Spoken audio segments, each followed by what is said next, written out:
Imagine a single daily agenda that includes, the eradication of the penny, an assessment of national security threats along the Canadian border, a mandate for a new space advisory board, and the precise measurements of a 23,000-pound peanut candy.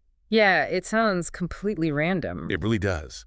But that is the actual documented reality of what passes across the desk of a United States lawmaker on any given afternoon. It's just a profound mix of the monumental and the entirely mundane. I mean, when you look at the raw documentation of those days, you start to really see how the federal government actually attempts to solve problems structurally. Welcome to Congress in Context. Because you're the kind of learner who wants to get past the partisan noise and understand how things actually work.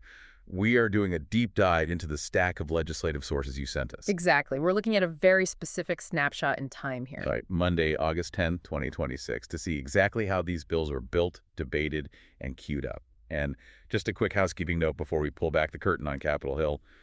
This is a completely independent project. Yep, 100% independent. So if you find this ad-free civic education resource valuable, you can support our production infrastructure via the Buy Me a Coffee link in your app's show notes. You can also find a full bill summary breakdown right there to follow along with the exact text. And having that raw data open while we talk is highly recommended, honestly. It lets you see the literal blueprints of these policies as we unpack them. Definitely.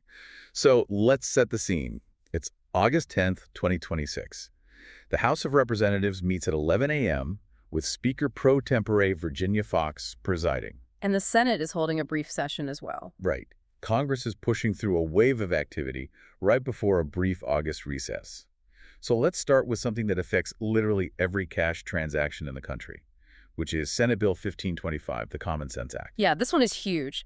This bill requires the Treasury Secretary to start minting and issuing the 1-cent coin 1 year after the bill's enactment. So it's basically the official deprecation of the penny. But I have to ask the obvious question here. If we get rid of the penny, won't retail businesses just artificially inflate prices? I mean, if my total is $4.91, the store's just going to want $5. Well, that is the most common concern, absolutely. But the bill actually accounts for it with a very specific rounding rule for physical cash. Oh, how does that work? Transactions are rounded to the nearest multiple of 5 cents. So if your total ends in 1 or 2 cents, it rounds down. 3 or 4 cents, that rounds up. 6 or 7 rounds down, and 8 or 9 rounds up. Okay, so it goes both ways. Right, and economists have studied this extensively in countries that have already eliminated their smallest coins, like Canada and Australia, and the data shows that the rounding averages out. It doesn't systematically favor the merchant or the consumer. And your sources highlight a really crucial distinction in the bill's design, too. Yeah. That rounding rule only applies to physical paper and metal money. Yeah, that's a key mechanical difference. If you're paying via electronic payment, like swiping a credit card or using a digital wallet on your phone, the transaction remains exact to the cent. Plus, the penny also remains legal tender. You can still spend the ones sitting in your jar at home. Yeah, the government just won't manufacture new ones. Which brings us to why Congress is actually doing this. It's about a concept called seigniorage. Seigniorage, right. Yeah, it's the difference between the face value of money and the cost to produce it. Because of the rising costs of zinc and copper, it currently costs the U.S. Mint nearly 3 cents to manufacture a single 1-cent coin. Oh, wow. So they're losing money on every penny. Exactly. It is a system operating at a massive inherent loss. Okay, let's unpack this. Think of these bills as routine operating system updates for the country. The Common Sense Act is deprecating obsolete hardware. But if the penny bill is about retiring old hardware, Senate Bill 2666 is about patching a massive software vulnerability in our daily lives. And that's the bill targeting unlawful foreign robocalls. What's fascinating here is the structural approach Congress takes. In S 2666, Congress isn't just yelling at the Federal Communications Commission to stop robocalls. They are legislating the exact membership of a task force. And they're mandating that the FCC establish this highly specific task force within 270 days, right? Exactly. The timeline is strict. The specificity of who gets a seat on this task force is what really caught my eye. The bill requires 7 representatives from private sector entities, like voice service providers and technology experts, to sit alongside federal agencies and consumer advocates. Yeah. Why does Congress care so much about getting the private sector in the room? I mean, why not just let the FCC handle it internally? Well, Primarily because the federal government doesn't own the telecommunications network. The calls are traveling over private infrastructure. So the primary job of this task force is to evaluate the stir, shake, and call authentication standards. Right. Let's break that down for the listener because stir shaken sounds like a James Bond reference, but it's actually heavy telecom engineering. It really is. Stir shaken is essentially a digital watermark for your caller ID. Okay. Historically, scammers could use software to spoof a phone number, making it look like your local bank or the IRS was calling you, even if the call was originating from a server overseas. Which we've all experienced at some point. Oh, definitely. So the stir-shaken framework requires the originating phone carrier to attach a cryptographic certificate to the call, verifying that the caller actually has a legitimate right to use that phone number. So it's a chain of trust. When the call reaches my phone, my provider checks the certificate. Mm-hmm. If it's missing or invalid, they can block the call or flag it as scam likely. Exactly. And Congress is bringing the telecom engineers to the table to figure out if these digital watermarks are actually working to block unlawful foreign traffic or, if the scammers have found a workaround. It's an enforced collaboration between the regulators who write the rules and the engineers who operate the network. That makes a lot of sense. Now, speaking of targeted consumer protection, your sources also include Senate Bill 289, the Youth Poisoning Protection Act. Yes, this one is very targeted. It places a federal ban on the consumer sale of products containing a 10% or higher concentration of sodium nitrite. And sodium nitrite is a perfect example of a dual-use chemical. At very low concentrations, it is absolutely essential for commercial meat curing. It's what prevents botulism in bacon and hot dogs, and it gives cured meats their pink color. But at high concentrations, like 10% or above, it is incredibly toxic. Yeah. And unfortunately, highly concentrated sodium nitrite has been sold online directly to consumers, and it has been utilized in cases of youth suicide. Right. So the legislative challenge is, how do you stop teenagers from buying a lethal chemical online without simultaneously destroying the American meatpacking industry? And that's where that 10% threshold comes in. The bill explicitly exempts commercial and industrial uses of high-concentration sodium nitrite, provided those products aren't customarily distributed for consumer use.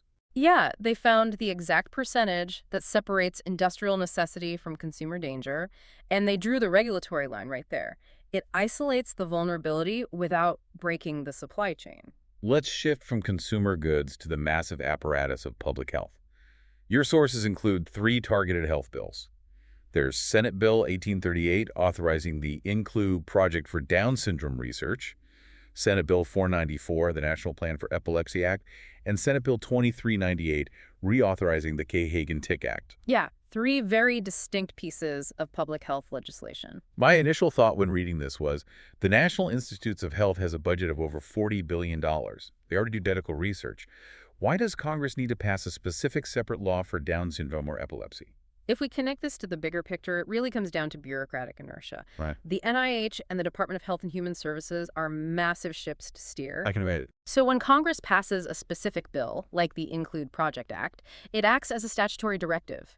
It forces interagency coordination, like between HHS and NIH, and it mandates regular biennial reports directly to Congress. So it prevents overlapping or duplicate research. Exactly. It ensures that specific tax dollars are deployed toward very specific priorities, rather than just getting diluted in the broader agency budget. Let's look closely at S 1838, the INCLUDE Project for Down syndrome. The historical context written right into the bill text is incredible. It notes that the life expectancy for individuals with Down syndrome has increased dramatically from about 10 years in 1960 to nearly 60 years today. That is a massive demographic shift, and the scientific implications are profound. Because of that increased life expectancy, individuals with Down syndrome are now living long enough to develop co-occurring conditions that appear later in life, particularly Alzheimer's disease. And there's a genetic reason for that, right? Yes, there is. The gene that produces the amyloid precursor protein, which is heavily implicated in Alzheimer's, is located on chromosome 21. And individuals with Down syndrome have a 3rd copy of chromosome 21. Right. So by mandating basic science studies and clinical trials through this specific bill, Congress is forcing the NIH to prioritize this exact intersection of genetics and aging. It's fascinating how a policy update is driven by a triumph in medical history. People are living longer, so the research apparatus has to pivot. Now, looking at S 494, the National Plan for Epilepsy Act, we see a different tool being used. Yeah. A structural mechanism. The bill establishes an advisory council and coordinates data sharing across agencies, but it includes a strict sunset date. The entire bill ceases to be effective on December 31st, 2035. Sunset clauses are one of the most effective tools a legislature has. It prevents zombie programs. Zombie program. Yeah, initiatives that just run indefinitely on autopilot, draining funds long after they've stopped being effective. By hard-coding an expiration date into the law, Congress is stating that in 2035, lawmakers will be forced to review the data and decide if the epilepsy plan should be renewed, altered, or scrapped. We see that same forced evaluation timeline in S. 2398, the K-Hagen-Tick Act reauthorization. It specifically funds vector-borne disease efforts for a set 5-year window from 2026 to 2030. Yep. So when 2030 hits, the funding stops, unless Congress actively votes to turn the tap back on. It creates a built-in feedback loop. Agencies know they will have to justify their existence and their budgets to Congress in a few years, which naturally encourages accountability. Speaking of budgets and accountability, let's look at how Congress handles our physical borders. Yeah. Your stack of sources includes a House bill, H.R. 110 Subsidy, introduced by Representatives Barr and McGuire, dealing with Border Patrol overtime. This one mechanically amends Title V of the U.S. Code. Currently, there is a pay grade limit, specifically at the GS-12 level, that restricts certain overtime pay eligibility. Let's translate that for anyone who doesn't work in the federal government.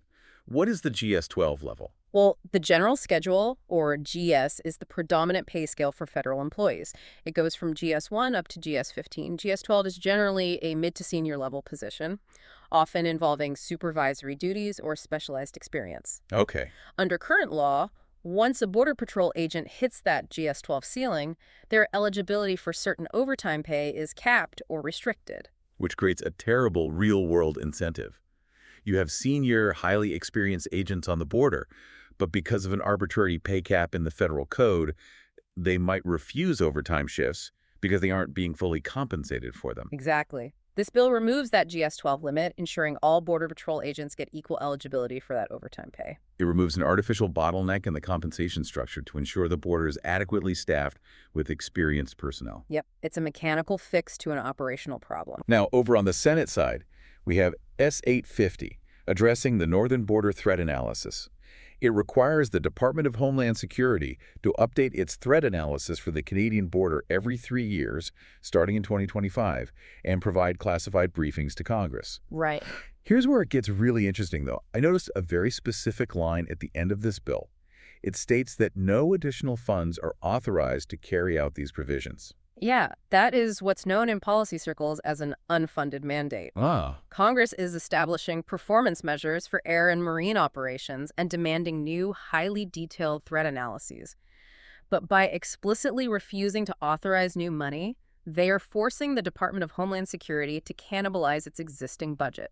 So if DHS has to spend $1 million producing this new threat matrix, they have to pull that $1 million away from something else they were already doing. Precisely. It is a way for Congress to force an agency to reallocate its internal priorities without increasing the overall federal budget. From the northern border to the literal final frontier, we have S-434, establishing the Commercial Space Activity Advisory Committee. This places a 15-member committee under the Department of Commerce to advise on non-governmental space activities.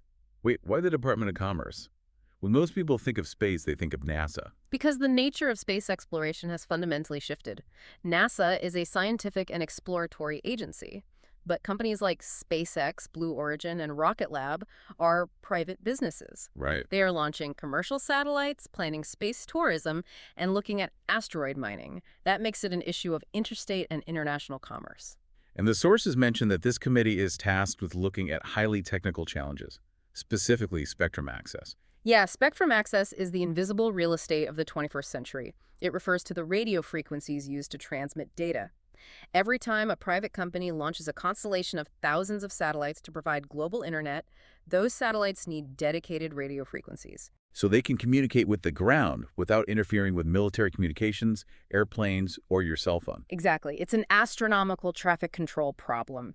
And this advisory committee operates on a 10-year term before it terminates, giving the commercial space sector a dedicated brain trust to guide it through the next decade of development. Which brings us to an incredibly important duality in how Congress operates. We've spent this deep dive looking at macro-level federal policies, space commerce, national health databases, border security, federal currency. Yeah. But if you look at the congressional record for August 10th, you see it also operates on a completely different, deeply local frequency. And this is such a critical part of the record. It serves as a micro-level diary of American life. It's actually one of my favorite parts of diving into these sources. August 10th wasn't just about unfunded mandates and telecom task forces. We also saw the House utilizing extensions of remarks and resolutions to honor local culture and individual sacrifice. For instance, House Resolution 1480, introduced by Representative Norton. Right. This resolution honors the lives and sacrifices of two United States Postal Service employees, Joseph Curseen Jr. and Thomas Morris Jr. For listeners who might not remember, in the weeks following the September 11 attacks in 2001, letters containing highly dangerous anthrax spores were mailed to news media offices and U.S. senators. Yeah. Curseen and Morris were postal workers at a mail facility in Washington, D.C. They were exposed to the anthrax while simply doing their jobs, processing the mail, and they tragically died from the infection. The resolution recognizes the constitutional importance of postal workers, structurally acknowledging that these civilian federal employees risk their lives to maintain a critical piece of public infrastructure. By passing this resolution, Congress places their specific names and their sacrifice permanently into the National Archive. And we see that archival function utilized for lighter cultural milestones as well. Representatives often use extensions of remarks, which is a way to append a statement to the official congressional record without having to take up debate time on the floor. It's how the unique local achievements of a district are integrated into the federal history books. We have some amazing examples from August 10. Representative Bill Arakis entered a formal remark advocating for Florida to be recognized as a pizza destination, highlighting the economic and cultural impact of independent pizzerias across his state.